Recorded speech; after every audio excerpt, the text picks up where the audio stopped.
Great time in these past 2 days. Yesterday we had a good time in the reception. If you people miss it, you don't have to worry because today we're going to have a better day than yesterday. So we want to try to be brief. I want to thank you, all of you, to participate in this wonderful event. And remember, we're going to have next year a very good event. And the lady that going to be from the Arizona chapter. We're going to give you a few words. We don't have too much time, so we're going to be short and fast.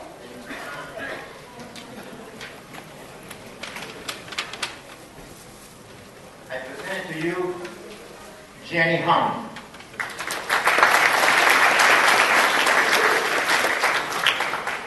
Thank you.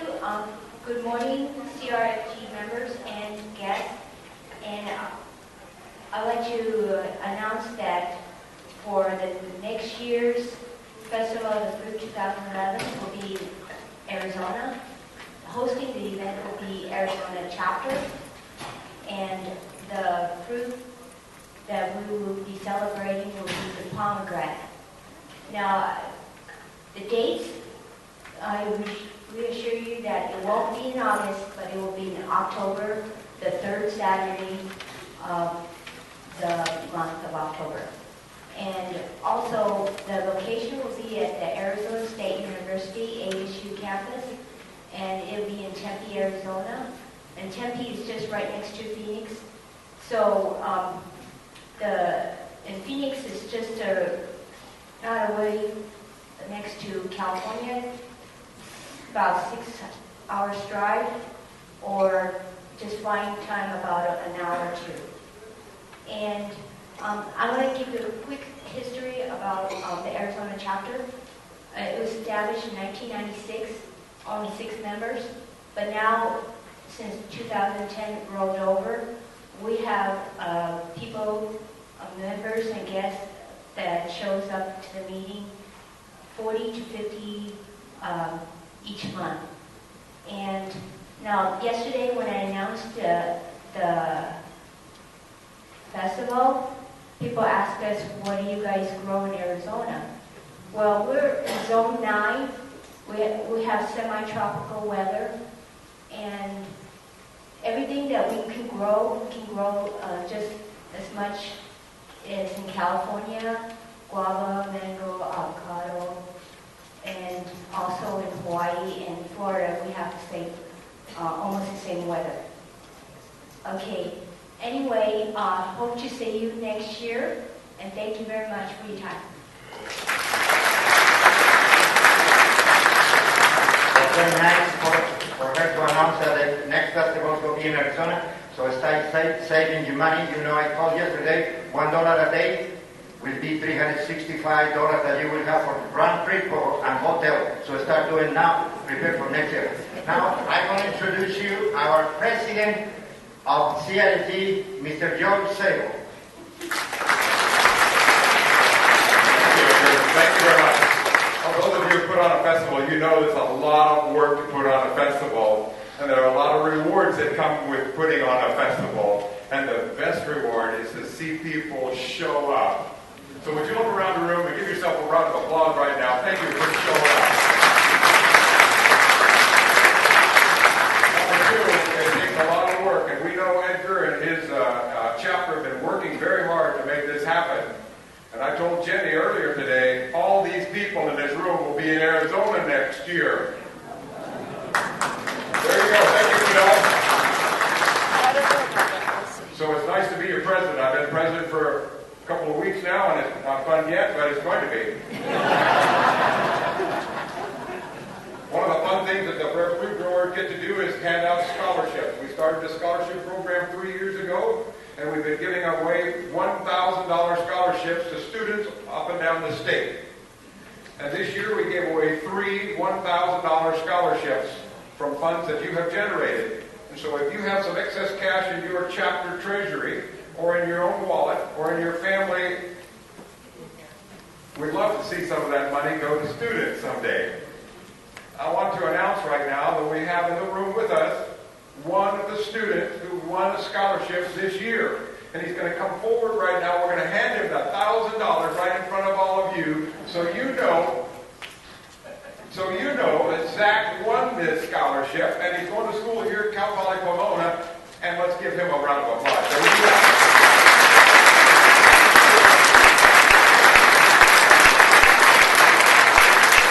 Congratulations, Zach. Zach wants to say something very short to you. Hang on. Good morning, everyone. This is my second year receiving this scholarship. I'd just like to thank everybody that's a member of the Hartford River Society. It means a lot to me. It definitely helps with my school funds. I don't know if he's here right now, but I'd really like to thank Dr. Greg Partiza. He really helped me out getting this scholarship. He basically just thrust the application in my hand. He said, fill it out, and next thing I know, I got this award. So thank you guys very much, and I look forward to having fun today at the festival.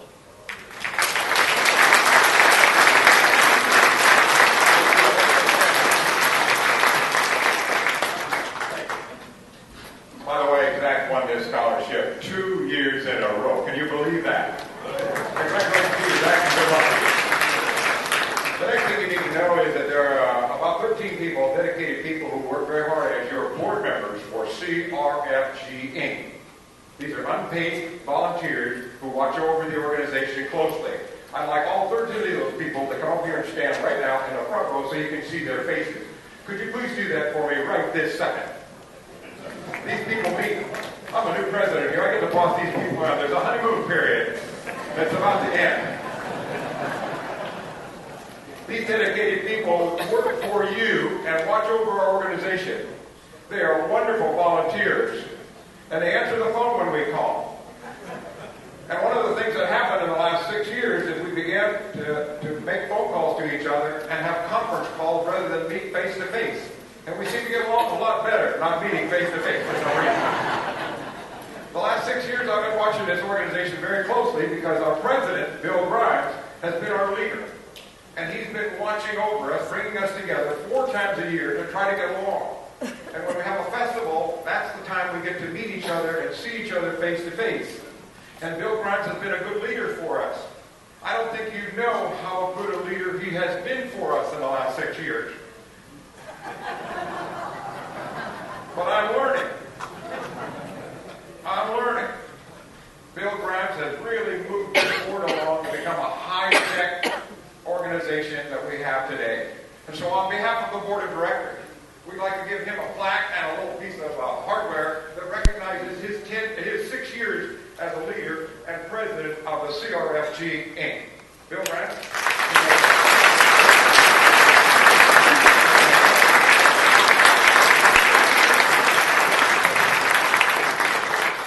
I think Edgar wants to say something to you, Bill.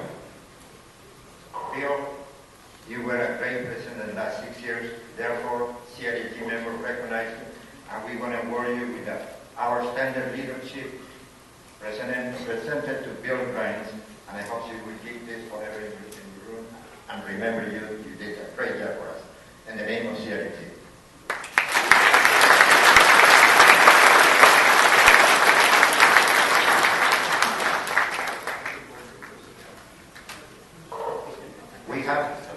We have more awards that we want to present to quite a few people, and I would like those members to please come over.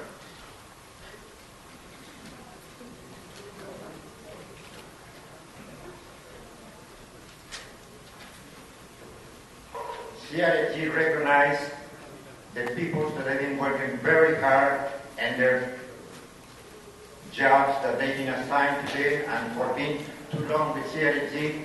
We want to recognize the best man of CRFG in the past years is Mr. Emery Walton. Can you please come over?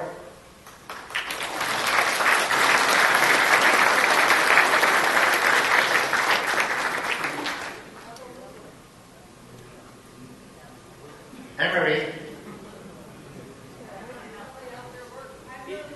He's downstairs. And now we will present 2 awards from the people from the universities that they worked very hard with CRFG in the past few years. And we want to award Greg Dr. Greg Partida, that he was working from Cal Poly Pomona for so many years, and now he's retired. I don't think he's here because he was in a trip. He is retired, so he went to have fun. But we present for him this award to Dr. Greg Partida.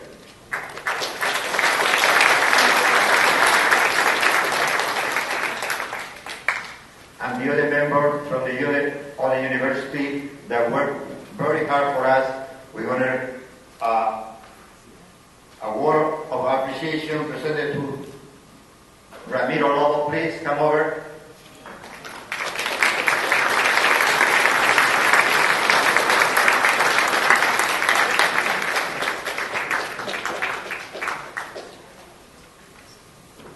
Mr. Ramiro Lobo has been working with CRG for so many years with us and is one of the leaders in promoting the Pitahaya and the University of Irvine Hill Station. In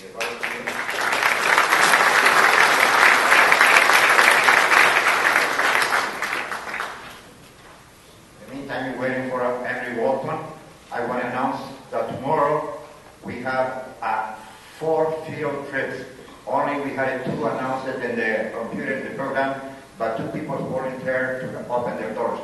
So I want to mention to you guys the people that are open for tomorrow is Alfredo Chile in the Fullerton Arboretum. Roger Mayer is going to open his nursery the whole day tomorrow for all of you. Dan Winterstein that they opened his garden before yesterday, is going to open again for you guys for tomorrow. And then Linda Nickerson, the Airtree branch, is going to open for you tomorrow. So tomorrow, if you want to have fun, you have 4 places to go. And if you want more information, Linda has her booth outside, and she can give you information how to get there. And Roger Meyer has a booth outside selling plants, and he can get it for you. So have fun tomorrow, and don't forget it. We have a great raffle. Please buy your tickets because we depended on you. Donations or collaboration economically for our organization to be success. So please buy a raffle tickets.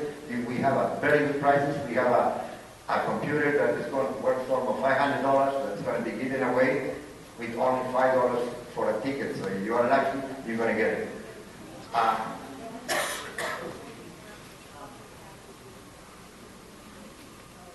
Okay, and before we start the football program, I want to thank with all my heart to all the members of LA chapter that they worked very, very hard to give it to you all this great program. So I ask great of applause for all the members that they worked very hard for the CRG.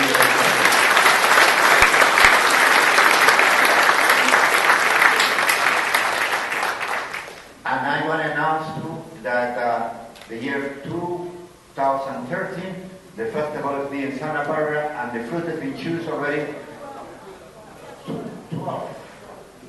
12. It's going to be in Santa Barbara, and the fruit that's been chosen is the chirimoya. So we already have the 2 years planned ahead of time.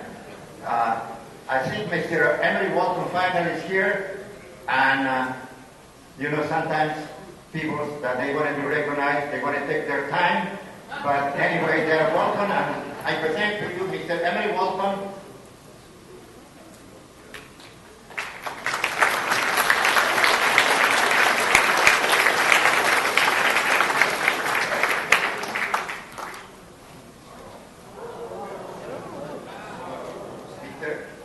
Mr. Emery Walton has been a member of CRG at least more than 20 years, and we want to present to him the best award to be the guy that worked very hard for CRG all these years, to tell you the truth, and he's been my right arm hard worker in this particular program. Emery?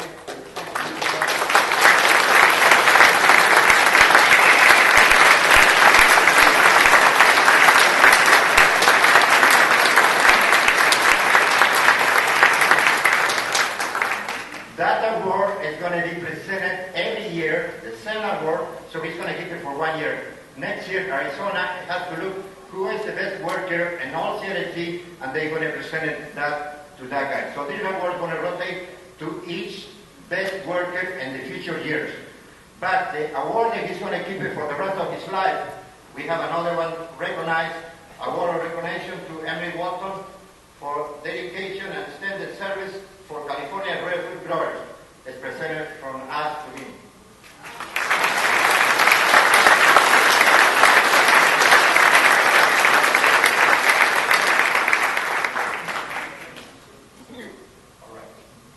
And I think we are on time. I was kind of worried that we're going to start on time, but I tried to be on time. And I want to say something to all of you from my heart. We did best to try to please you.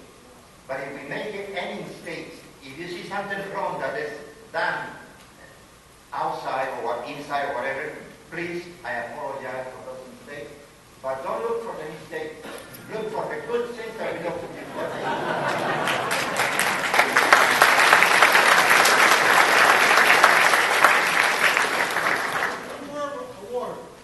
We have a Bobby that is going to say a few words. I'm past president and long-term member of the Los Angeles chapter, and I have grown to admire Edgar Valdivia and his wife Pat.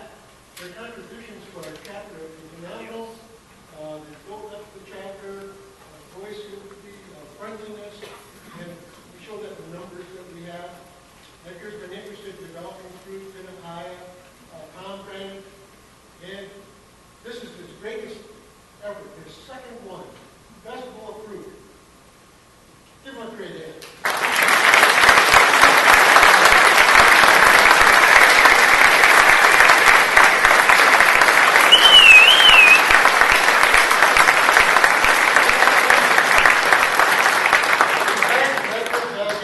With gratitude for the significant contributions to the California Rare Fruit Growers. You get one too. Okay, thank you. I was expecting you to part of the program. This is a surprise. And this, you can open up, is also a surprise. It's for both you and Pat. Both dessert.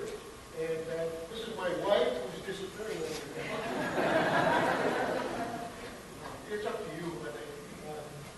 Completely up to you. Open it up.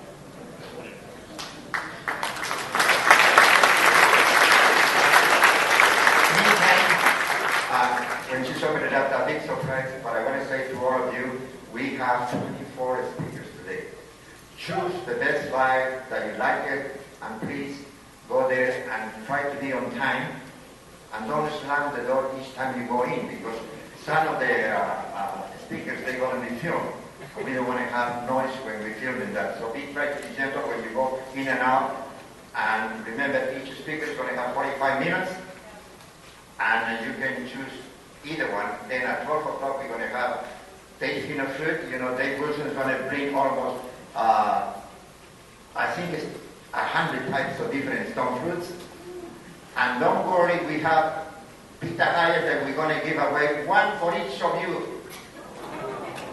So don't try to say, oh my God, I don't want to have pitahaya. Remember, this is the year of the pitahaya, so we work to a lot of work to give you, all of you, one.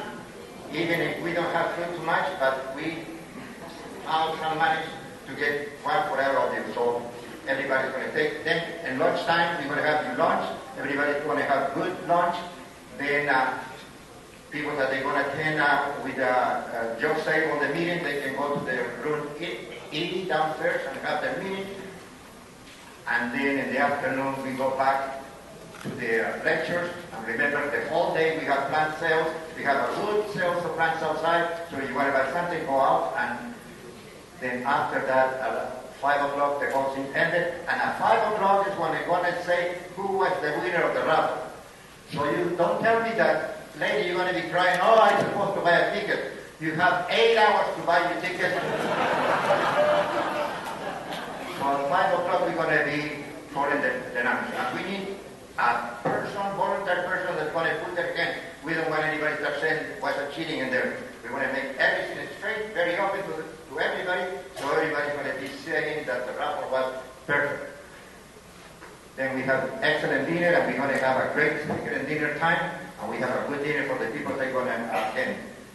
I think we are right on time.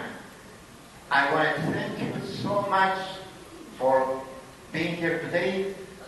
And like they say, look for the good things, don't look for the bad things. And now, my wife, for the first time, she's going to be talking about CIT. I think it covered CRFG pretty much. I think we have grown to love the organization. We've made so many friends, and it's been just wonderful. I got hooked into it. I'm not really a gardener, but I just love the organization. And I wanted to thank the LA chapter for this beautiful Waterford crystal fruit bowl that we will fill up with our fruits, and we will always remember you very fondly. Thank you very much. Enjoy the rest of the day.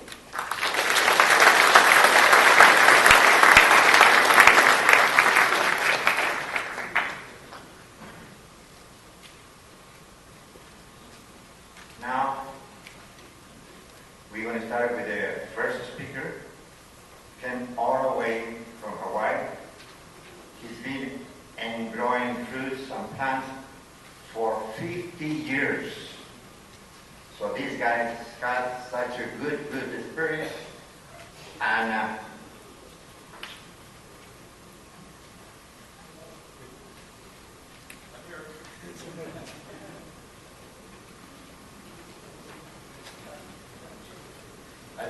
I got it. I think this works. okay, yeah. I'm going to present to you Mr. Ken Long, please. He's going to give you a good lecture for almost 1 hour. I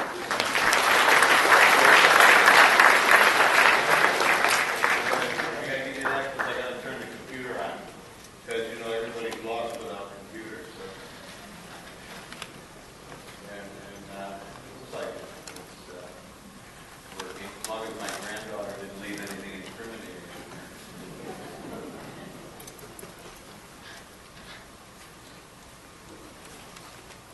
So anyway, when I started to think about what I was going to talk about, it kind of turned into a fantasy. You know, what would I plant if I had the land, you know, another couple hundred acres, and I had the time, and I had a couple extra $1 million, and I was 40 years younger. It was probably the most important thing. At least to have a little more energy.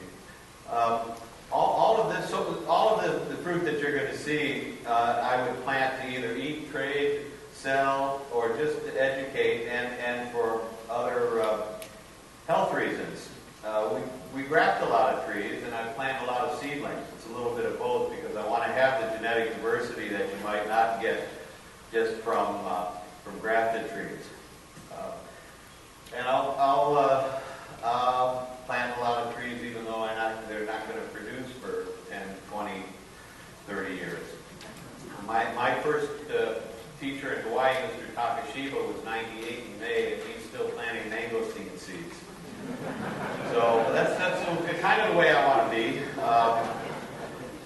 And I guess how this evolved was really...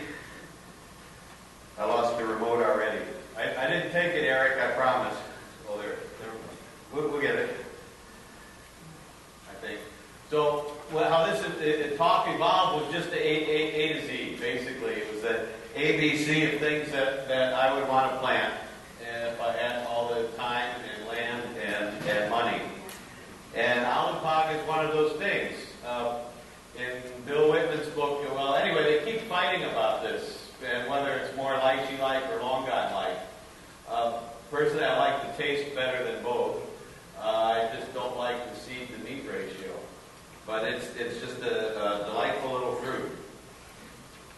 And Dr. Cornell at the University of the Philippines in Los Baños, he says it's lychee, and everybody else says it's longan, but I put in about 500 acres of this, and I would tend to look for one that got a little bit better, it was a little bit better seed-to-meat ratio, and then I put in another 500 acres of that one and keep going from there. Eventually, we got to come up with one that would be real good. And about 30 years from now, I suspect you'll find these on the market, because there's a few dedicated people who are, I don't know how you say, Alapagians maybe, but it's a great fruit. Now, remember, this is A to Z, but I did take a lot of poetic license with it. B for biwa. some cases kibu or seedless biwa or mizuho or busa biwa. The seedless loquat, well, I should say biwa because that's what it's called in Japanese, and a lot of the fruit in Hawaii is called by the names of the ethnic communities who first brought the fruit to the islands call it. So there's a new one that you'll see pretty soon in the future called Kibo, which is a seedless loquat developed by Dr. Yahata in South Chiba. I forget, I got this one here, but then I got the other mic, so I don't know. Anyway. I'm not used to this, Joe. When I talk in Hawaii, there's about 25 of my friends around, so this is a little bit different for me. Anyway, Dr. Yahata developed this, and the seedless loquat took 12 years. It's owned by the government of Chiba, the prefectural government in Chiba, which is about a 5-hour drive from Tokyo. And if you ever go to Tokyo and you want to go to the loquat capital of the world, it's about a 5-6 hour drive, and just you can go to the Tomiura Biwa Club or the Loquat Club, and it's just an incredible ag tourism experience. Now, I would get these things in Hawaii. We do have a lot of the Japanese varieties there, Mizuho, Fusahime, Fusahikari, and I would buy I got one of those too on here, but thanks. But I don't have, Edgar, why don't you hold on just a second, because if we buy the seedless one from the prefecture of Chiba, we need somebody with deep pockets. So if you're interested, never mind. Okay, we'll give you a break. Actually, in my notes here, I said Emery, but since Emery had to carry that heavy trophy, I'll pick on Edgar.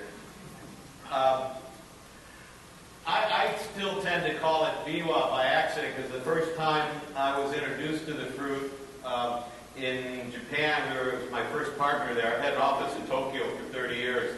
My first partner there was walking down the street, just reached up, grabbed some, and started eating. And what is that? You know, coming from Chicago at that time, I had no idea.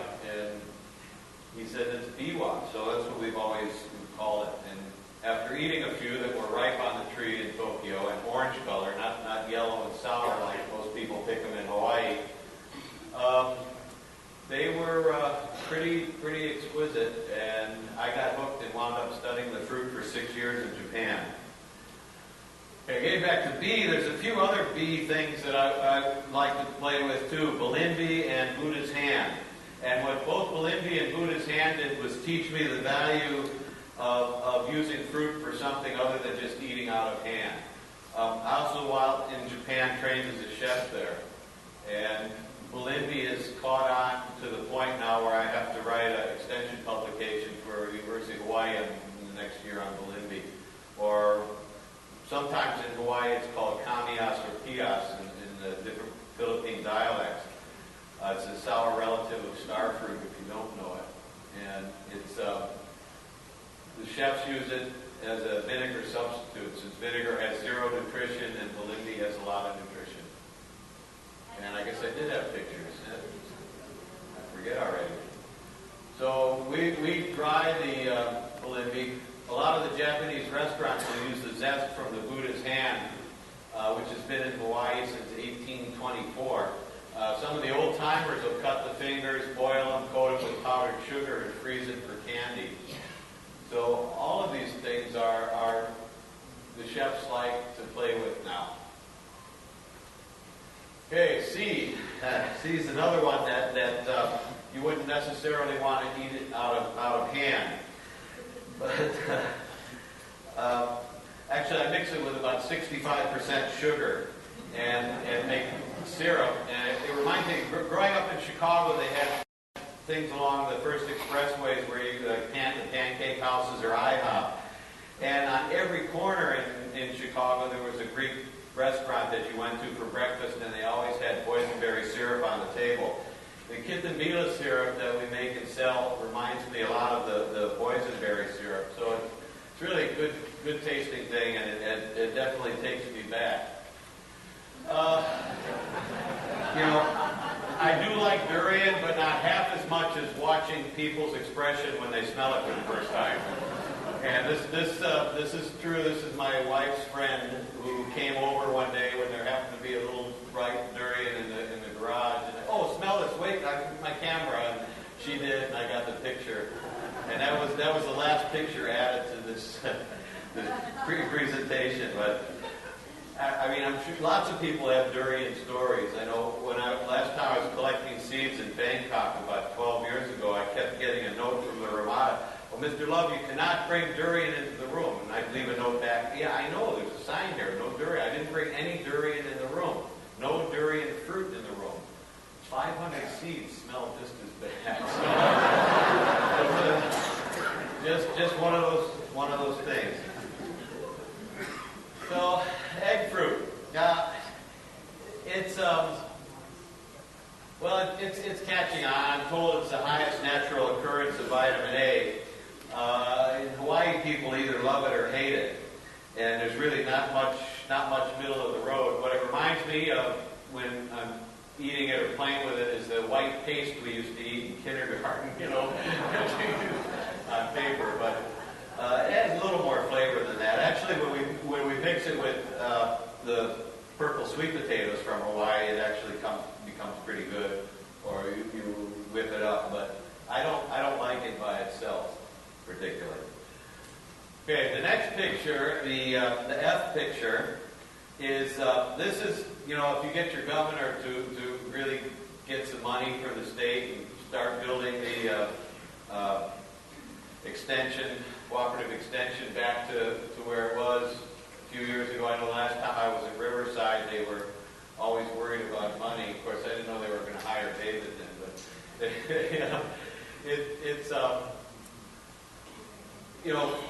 and I talked to a few people yesterday and today. I'm not really crazy about finger limes. Our chefs love these things. There's $60,000 worth of finger limes on the ground under the tree at the Riverside Experiment Station. And I'm just crawling around to the point where Tom Shea had to pull me out of there because I had stuffing them in my pockets. I smuggled them back to Hawaii. Well, I do have permits. So. But yeah, they're. And then I called some nursery here and I bought every one that they had. And in fact, one of my cooperative growers just got flowers for the first time. So I'm hoping we'll have our first Hawaiian grown finger lime this year. And it just. The chefs who we brought the fruit back and sampled it just love it. And this will probably go for about $10.95 a pound. So that sounds like a lot, but that's on our side of the island. Oscar's side of the island, what, 50 cents? What you sell? So green sapote is another one of those strange things that has different flavors depending on when you eat the ripe fruit. It's when it just ripens, it's a lot closer to mamey sapote than when we like to use it. The more it softens, the more chocolatey it gets. If you catch it just before it's real chocolatey and before it ferments, it's really good. And that's when we usually give it to the Four Seasons or the Orchid Fairmont, and they use it in torts. And like I said, if you wait too long and it really ferments, it becomes something that maybe Timothy Leary would have liked. But it's really pretty good fruit. I don't know if I put the other G fruit in here or not. My other choice was Brumi Chama, and this is one that when we get it, chefs buy it for $10.95 a pound. This is wholesale, but we don't usually have that much for them because I wind up eating more of them than I do putting them in the box and harvesting them. But it's just a great fruit. We've started to use it in edible landscaping projects and as a hedge in some places. And since this talk is kind of my fantasy and I could take some poetic license, the H was for hachia because there wasn't really any other H fruit that I liked a lot. And I do like hachia persimmons. And I've been spoiled by really good persimmons, having had an office for 30 years in Japan, and that's not to say that yours aren't good in Hawaii, but maybe it's just a cultural thing. There is a really good choice. In fact, the picture on the right there, where this is a little museum, and it's a Nagoya Togokuzan fruit park. These are all different varieties of persimmon on display that they have in this fruit park. We, in the fall, this is in front of my house, and we peel and dry and make the hoshigaki, or dried persimmons. And there's even a native persimmon to Hawaii. Diospro I can't pronounce any language, right? Because they're all mixed up now. But Diospro sanduidensis, I guess. And this, Bill Gerlach was like, how come you don't have sizes on there? I said, because I like to confuse people. This is about 1/4 of an inch here. So, but they're not too bad. So anyway, the persimmon for me is also a good memory, because in the early 50s, I can remember my father in Chicago with dried figs and persimmons. And that was about the extent of the fruit we had around the house. I know this is one of those bananas people either love or hate. A number of years ago, a chef at the Four Seasons was helping me unload the truck for a display that we were doing there. And I forget what the function was, but we hit a back up right next to the spa area. And so we backed up the truck, and I've got about 10 bunches of bananas in the back of the truck, and God knows how many other boxes. Just had the father and little boy come out of the spa, and the little boy is looking about 4, and he's looking at all these bunches of bananas, and, wow, Daddy, look at that. Oh, Daddy, I want a blue banana. Oh, I'm sorry, son, there's no say. Excuse me, sir, we do have blue bananas. And the kid was so excited, it really made an impression on the chef, and he's been ordering these things ever since. And if you haven't had an ice cream or blue java, what's the other name? Oscar, do you remember? It's silver bogey or something like that? Well, that's Korean barbecue. But anyway, it's so soft you can spread it with a knife, and you don't need to bite into it. And it's a great little banana. I guess the other choice is ice cream bean, which is anything with ice cream I like, obviously. If you haven't had different ingas or ice cream beans, they're pretty good too. In fact, every 2 or 3 years, somebody from Canada will call and you got enough yet? Got enough yet? They want to buy a DC-10 container of ice cream beans in Canada. And we sell them between $1 and $2 each at a farmer's market. The trees were brought to Hawaii in 1828 to shade coffee trees there. And I don't know if you can see in the lower right, some of the chefs at the Fairmont, they'll take the white aerial that's around the beans and they'll just put it on top of brownies or confections or something. So the chefs will use these unusual things. They don't need a lot of them, so they buy a lot from our backyard growers. These aren't necessarily from commercial orchards at all.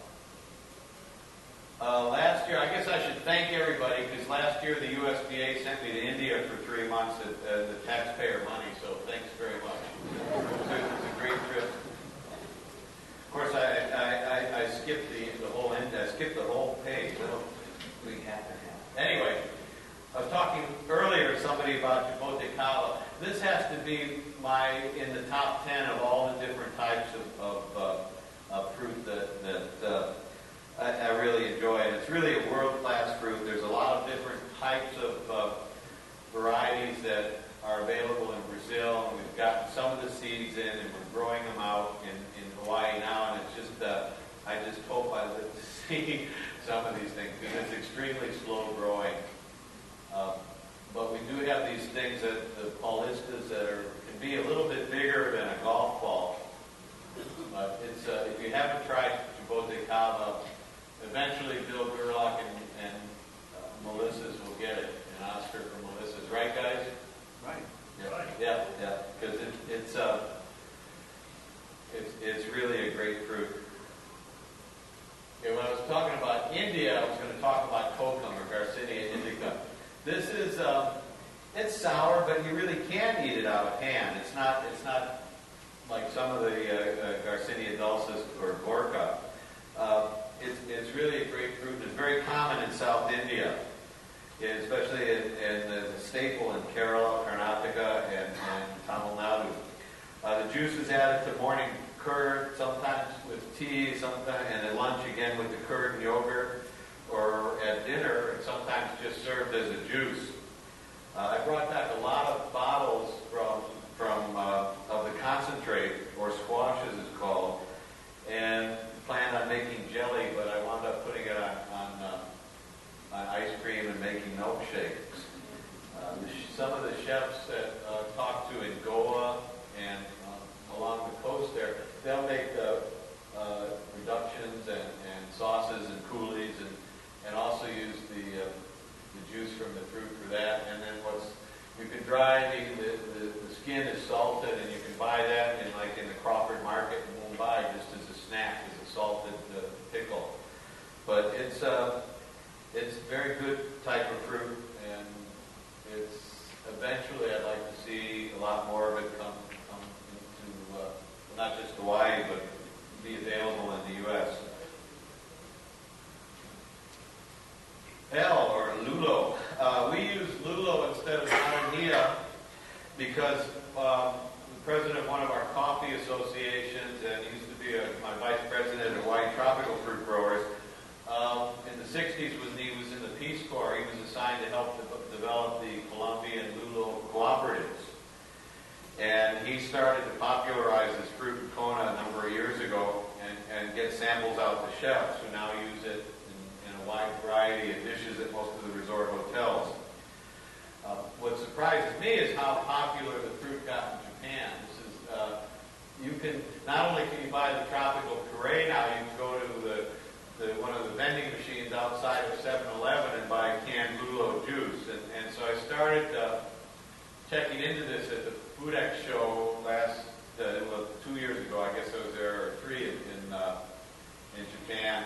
The world's largest food show with about 8 football fields of food from 49 different countries. I mean, I worked hard for this cup, you know.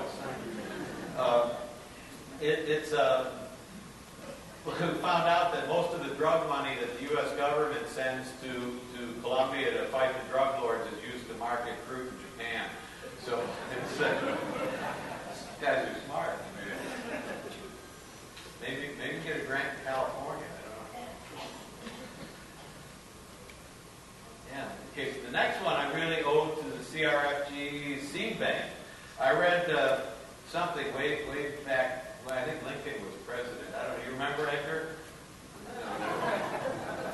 So the seeds for this midgeonberry or bush tucker plant came from the seed bank a long time ago, and now this tree, I don't know, 15-foot tall shrub, and it's spawned all sorts of cuttings, and we're starting to get some different amounts of fruit. Still testing it, try to find the best location in Hawaii for it. The Steve Brady, who works in Florida, also got some from Bill Whitman, and it's doing real well in Florida too. His distant blueberry cousin, and this is something I put in another 10, 15 acres of. We're always looking for real berries that grow in Hawaii, and it's not too common there. Again, with poetic license, I decided to use my N for Nanga or jackfruit. And rather than diminishing my J choice with Chipotle Cava, I decided to use the N. Hawaii's Filipino community usually calls it Nanga or Lanka, depending on the dialect. It has to be one of the most underutilized fruit that in the U.S. Go back to my notes. We used to do a little informal market research. We did a farmer's market every either Thursday or Friday for 4 years, and we asked about 100 people each week whether or not they like jackfruit. And what we found out was that white folks really do like jackfruit too. Just that none of my friends from the Philippines or India believed that, so we had to prove it to them. some of these you can tell are from pictures from India. They make a lot of cookies with the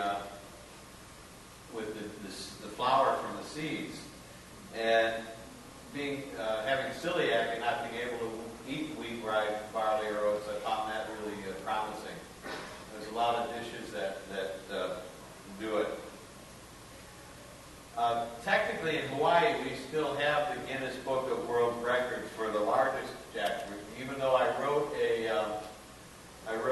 a letter to verify the weight of this at 104 pounds to Guinness, they never sent the paperwork back. But this was 104 pounds, and I think we're one of the third place in the fruit shoot. This is my friend Sri Padre, who's like the Michael Pollan of India, the agricultural journalist there.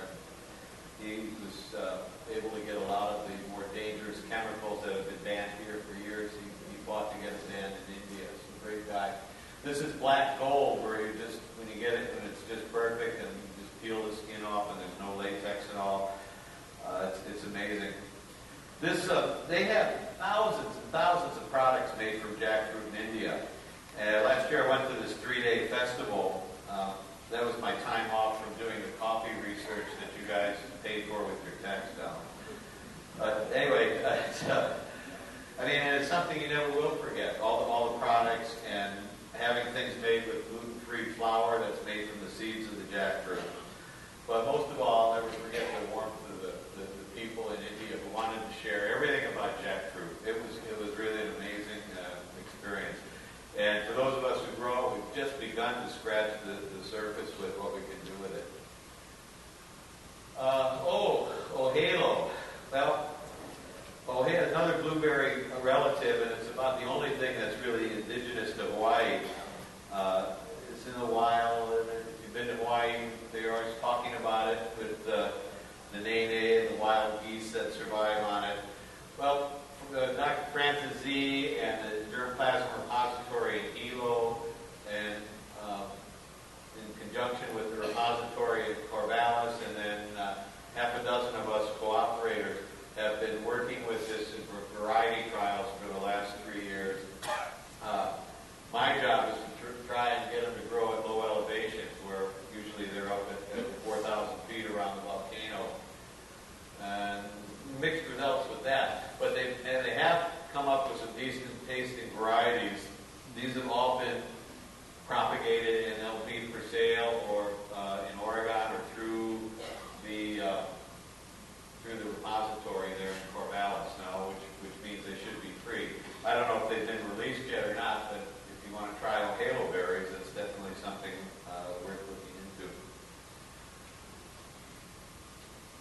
Bee or Pulasan. I really like this thing better than rambutan, and it just doesn't seem to get as much respect or coverage in Hawaii anyway as it deserves. It doesn't like dry locations like Kona, but it does pretty well on the other side of the island, and I think the taste is a little more intense and a little sweeter than rambutan. What's really fun about this, my wife teaches special ed and is a full-time sub at the elementary school, so I'll take a big a burlap bag for coffee, and I'll put in about 50 fruit in the bag, different types, and then I'll go into the classrooms, and each kid can reach in the bag and take out a fruit. And you see their expressions when they get these little rubber things, spikes on the of course, there's always one little guy who's got to pull out the 200-pound, piece of something or other, or 50-pound jackfruit, but yeah, it's a lot of fun. You've run Pulasan, right? Yeah, it's great, absolutely great fruit. Okay, so Q wasn't easy, but we found one. And Mamelusio or Lemon, I can't pronounce any of it, but so in English we just call it Spanish lime. And it's really underutilized, especially outside of Puerto Rico and a few other places in the Caribbean and the tropics. I don't know how many, maybe 4 or 5 trees that I know of in Hawaii haven't really caught on there either.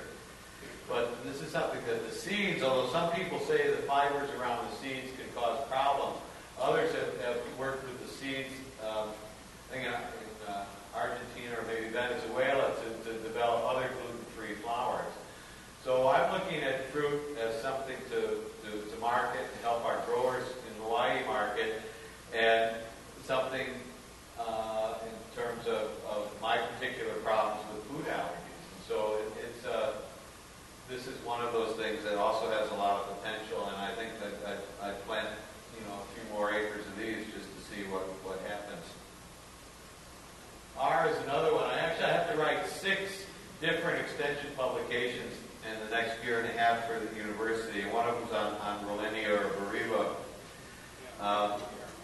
I don't. If you haven't had this, it's definitely worth trying. It's like the next step from cherimoya. So if you describe cherimoya as a vanilla pudding or something, this is like lemon caramel vanilla pudding. And it's a really good tasting fruit when it's yellow. Now I happen to like it when it turns black. And I mean, it used to, Rollinia mucosa, I guess it was called snot apple for a long time. So we tend to use Rollinia deliciosa. But no picking your nose either. It's really good tasting fruit. I've been known to sit there and eat 2 or 3 of them. But I would put in, this has a good commercial possibility too. We have a lot of new farmers, and I've never been politically correct, so I'll apologize ahead of time for anything I say that I shouldn't. But we get a lot of new farmers in Hawaii. People come usually from Silicon Valley, and they retire or they were bought out, and they come and they buy 5 acres in Hawaii, and they want to. Oh, we could pick these avocados. That's as big as Haas. Well, it's a murashige. It should be about 8 inches long and be on the tree for another 3 months. That's the same problem that we have with cherimoya. They pick it a month and a half too early. Rollinia turns yellow, so it's kind of easy to tell when to pick it. So that's another reason, at least for new growers, that it has a great potential. Soursop. Well, I've got another one we've got to write a publication for. It's finally, after 20 years, it's finally starting to catch on with chefs. We've been pushing it down their throats for a long time, and now they're actually swallowing. Perhaps the most challenging fruit on this list, as I wrote here, is one that I don't like that much, but I had to think twice about it because when you think of it as fruit, there's so many syzygiums and star apples and sapodias and sapotes, and I went with soursop. If I listed all the S ones, Edgar would take my cane and drag me off the stage, but this is, in terms of, I have to look at things both horticulturally and in terms of the culinary aspect, because I'm on the board of the American Culinary Federation, as well as the director of the Hawaii Tropical Fruit Growers. So we finally found things that they could do, and we got some innovative chefs, most who have transferred to Hawaii from the Caribbean, like Jaman and his assistant there on the left. They were making jellies and souffles, which actually my wife makes soursop souffle, which is really good. It's finally taken some time, even with the good fiberless varieties. Before, when we put this in the market, it only sold to the Philippine and Hispanic community in Hawaii. Most others didn't buy it. But we got a lot of them. We had a lot of them because it was the rootstock of choice for cherimoya and later Rollinia. And also because it flowers year-round, at least in my area, and so it keeps pollinators around. But when the grass died off, we had lots of soursop. So what can we do with it? We don't have to hand pollinate any of these things like you guys do here. Any of the dragon fruit or the sorry, Edgar. I use dragon fruit because of the Asian influence instead of the pitaya. So, but anyway, back with this one. This is Jaman on the left made these. He won a national contest making a spicy soursop soup. You say that 3 or 4 times in a row real fast, but anyway, it has a lot of potential. It just hasn't been worked out yet because it's a very prolific class. My second S fruit I had to throw in was Suriname.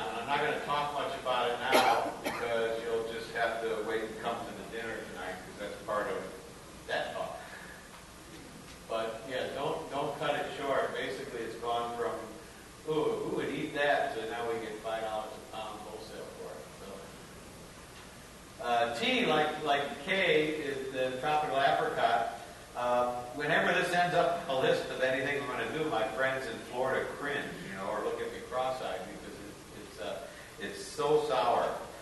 But this is one I planted 100 acres of, and in about 7 years I take the seeds from the sweeter ones, and Oscar's tried some of those, haven't you? And maybe I plant another 100 acres of them from the ones that were sweet, and eventually work out one of these that's sweeter. You can see in the lower middle picture here, this is a fruit tour. We had this 12 Trees project a few years ago where the chefs picked 12 different fruit based on season that they would grow, and we'd grow and they'd buy from local farmers. This was a little fruit tort that they made from all 12 of the different fruit in there. But all of the red top and bottom was the tropical apricot. So it makes a great jelly. It requires, again, 60% sugar or so. We've got one tree where if I harvest from that tree, it only takes 45 to 50% sugar. So, but it's it's a great taste, and they love it. Now they're making curry with it, and they make a sauce base and dipping sauce for spring rolls and egg rolls. So the chefs like to do it. When you go to Hawaii, you really want to have the same melons and peaches and nectarines and things that you get here, or the same pineapple that you buy at Vaughn's or Ralph's. You want to try something different. So for our tourism-based economy, that's one of the things that we have to do. Ume. Okay. When I used to do a lot of research at the University of Chiba, I found 5 types of Prunus mume. And being a Prunus, it operates and grows pretty much the same way as any of the other plums. Except this one we found was originally from southern Japan, and it's called Chuo in Japanese, and it's very versatile. It's something I think we'll use a lot of in the future in Hawaii. Besides the fruit being really good when it gets soft, when it's hard, it's real sour and great for plum sauce or for making umeboshi. But when it's soft, it gets really sweet. You can just eat it like a damson, and really good taste. But more importantly, we've been using it as a rootstock. So I have because it thrives at sea level in Hawaii, and it'll even produce fruit at sea level in Hawaii. So it's basically a no-chill prunus. And what we found was that most of the low-chill peaches that came to Hawaii from Florida, like tropic snow, didn't fruit in Hawaii unless you were above 3,000 feet. Maybe there's only 5% of the ag land is above 3,000 or 4,000 feet.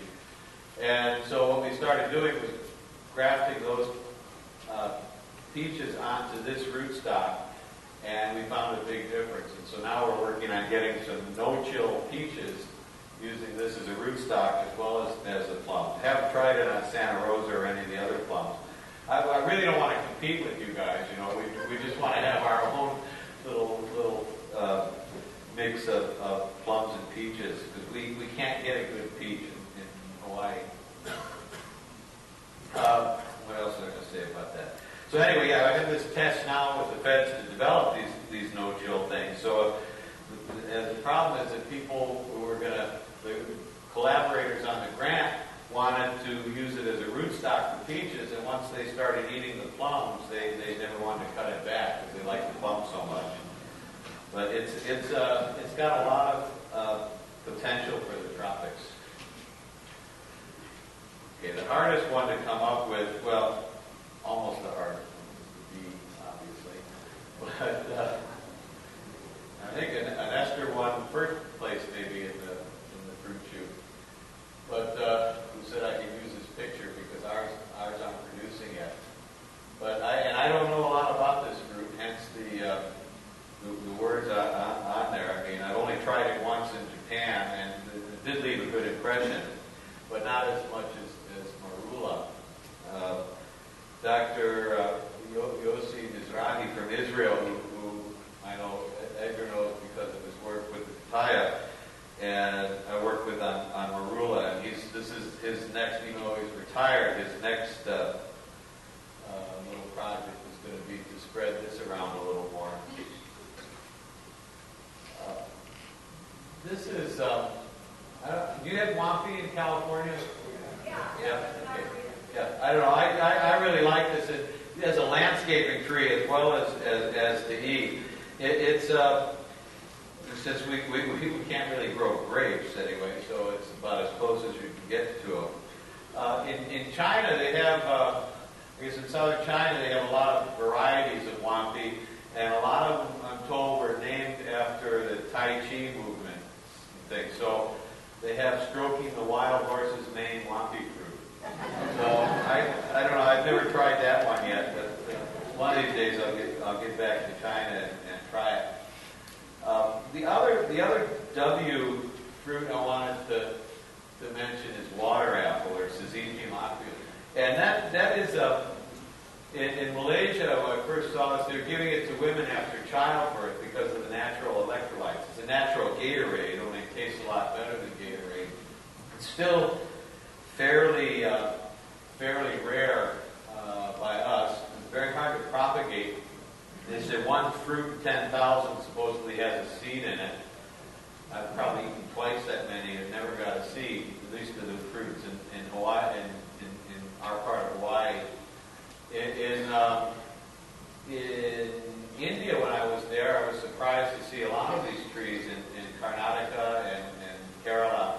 And they had, every one I had, 8 had a seed. And they said, oh yeah, it's definitely the aqueum and it's water apple. And to me, it tasted the same. So we have a number of seedlings of that coming along now. And so hopefully that'll do. They're only about an inch long, so they're a lot smaller than the jambu or any of the other things. So, anybody want to guess what the X is? No. So it was really pushing it. So I mean, there is XU. I don't care how you want to pronounce it. Is the word for chayote or pimpinella squash. So I could have really used that too, but also XU is a type of vodka from Greece, which I could probably use now more than I could watermelon. But yeah, this was, you could almost see, I can't pronounce a lot of it, Shikwa maybe, and Suika in Japanese, and watermelon. So we had, actually it gives me a chance to talk about the other thing. We're in the middle of a project in Hawaii to evaluate avocado seedlings from anybody's backyard and on all the different islands. They can send it to us, and we'll evaluate it with the chefs in terms of culinary as well as the horticultural attributes. So we had an avocado taste test for 10 different varieties at the Four Seasons, and we challenged the Four Seasons chefs and Hualalai to come up with different recipes for each of the 10. This is a Serpa avocado, which they used in this. This was the liquid olives and a little bit of feta cheese from Puna. And then this is compressed watermelon. And I don't know how they did it. It was texture of like a slice of Munster cheese or something, only it was obvious that it was watermelon and it was dry. But it was really good. It wasn't from a dehydrator, he said. He said it was compressed. So I don't know. I haven't been able to find out the secret yet, but that was a really great appetizer. Okay, why yuzu? Well, yuzu, having trained, I spent 3 years training as a chef in Japan while in taking classes in horticulture, and then while working for AP and some other media as a photographer. Yuzu, well, you can use vodka. The yuzu wine that was sampled last night was pretty good too. But we used shochu, which is a white alcohol from Japan, and mix fresh yuzu juice with that. That's usually my drink of choice, at least when I'm in Japan. There's a fear in Hawaii that with all the people that put yuzu trees in a few years ago, that there'll be an overabundance of the fruit, come maybe in 10 years. It's about as slow growing as Jibotekawa. at least for us. And I tend to doubt it because a lot of the trees that were put in and were sold weren't really yuzu. They were either the Janviri rough-skinned lemon or the Ichang papeda or something, or the grafts that died off, and these were the rootstocks that were used. And so some of the chefs that I know, Japanese chefs, one of them coined the word for it called naniwa fruit, which naniwa means what is it fruit, because of all the people that brought these other types of unusual citrus in and tried to pass it off as yuzu. Unless you really know cooking in Japan or know yuzu, a lot of people didn't really know. Oop, I went the wrong way. So and it was part of that Four Seasons avocado test. This was a green gold avocado with miso glazed Kona codfish and a kind of yuzu salad, which was also pretty good. Maybe I shouldn't have done this first and talked about this during dinner, so we got before dinner we get really hungry. Well, we don't know much about this compared to you guys and what Roger's done with it here, but we've got a lot to learn. In fact, I've only found a few producing trees in Hawaii, which is this one, and this is from outside the Crawford Market in Mumbai, and from Frankie Sakias. But I really like the fruit. The chefs who play with it really like it in terms of not the apple aspect, but the date aspect when it dries. And I guess that's pretty much the same here. I went in Torrance a couple days ago and went to all the grocery stores around there and saw bags of dried jujube. And that was kind of surprised to see all of that. Anyway, that's pretty much the A to Z of it. And, as growers, we know there's one or more types of avocados, figs, mangoes, oranges, etc. Most people don't know that. And when I travel around, that George Clooney movie from last year or something, when he's trying to get 10 million miles on his airline charge, I have 7 million miles. So I'm not up to his thing. But I did a lot of traveling. And it makes a big difference. And so what we're trying to do by marketing varietals in Hawaii is to really kind of revitalize our production agriculture. And this is really in the 60s, 80% of the produce that we grew in Hawaii that we consumed was grown in Hawaii, and now it's down to about 18%. So we're really trying to revitalize that and bring it back so that we can be a little more self-sufficient. And it's for us in Hawaii anyway, it's a great time to be in agriculture there. And it really doesn't matter if you're a commercial grower or a backyard grower in Hawaii. I mean, the chefs want it. If you don't want to eat it, if you only have 5 pounds, the chefs will take it from you. I mean, we can pretty much sell anything that we can grow. Are you waving at me? Well, so we got 10 minutes, right? So then I can't ask some questions, because that's pretty much it. So 5 minutes of questions. Boss says 5 minutes of questions. Yeah? Will any of these grow in the Coachella Valley, in the desert? Yeah, I mean, actually last November I went out there. You know in Cabazon where the dinosaurs are? The last time I was out there, they were alive. So, but I went this November, and to visit the date area there. And I think as long as you have, my mother at age 80-something decided to move out there in November, which is why I went. But at 80, I don't see why not. If you got water and you got big mister or sprinklers. I have some friends in drier areas outside of Phoenix who have a sprinkler system. Like at the end of the marathon when you run in Honolulu. Not that I run a lot of marathons, but when they walk through there, you walk through and there's a shower. So it's just finding the right combination. But you can probably force something to grow everywhere, but I like to use the path of least resistance, I guess. So it depends on what you want to eat. Yeah? Well, I used to have 26, and now when I first got sick about 6 years ago, sold that. So I have a lot of plot allocations at the experiment station, and another 9 acres that I look after, 2 more acres that I haven't planted yet, and that's pretty much it. So I mean, by California standards, that's not a lot. But when you're paying $160,000 an acre, it starts to add up pretty quick. So, yeah. I'm in Kona, Captain Cook. And so part of the challenge that we have in that area is I'm a stickler for cost of production studies on everything and beating the ag economists over the head until they do something accurately. Nobody makes money on Kona coffee. You go into a store here, oh my God, it's $35 a pound. They're still not making money on it. The farmers aren't. The middlemen are, but the farmers aren't. And so if they want to keep in Kona coffee, they have to learn to market some of these fruit. Every one of these fruit will make more money per square yard or square foot or per acre than Kona coffee. Well, it's politics of that.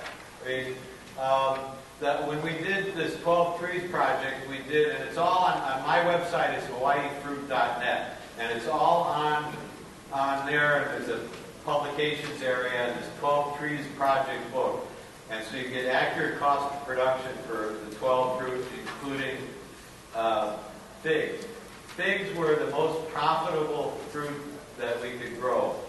And we wholesale figs at 75 cents per fig, not by pound. We're sold out and I have about 12 growers now, and we're sold out 3 months in advance. And in low elevations, we've got them year round. We've got to harvest every other day. The chefs know to call if Alan Wong calls, I want 2 dozen perfectly ripe fruit for some special dinner, or I want these that are 3/4 ripe so that we can make a savory or a sauce or a reduction from them. So the chefs call and they'll want a specific type of fruit grown or harvested at a specific time. So there's a lot of choices.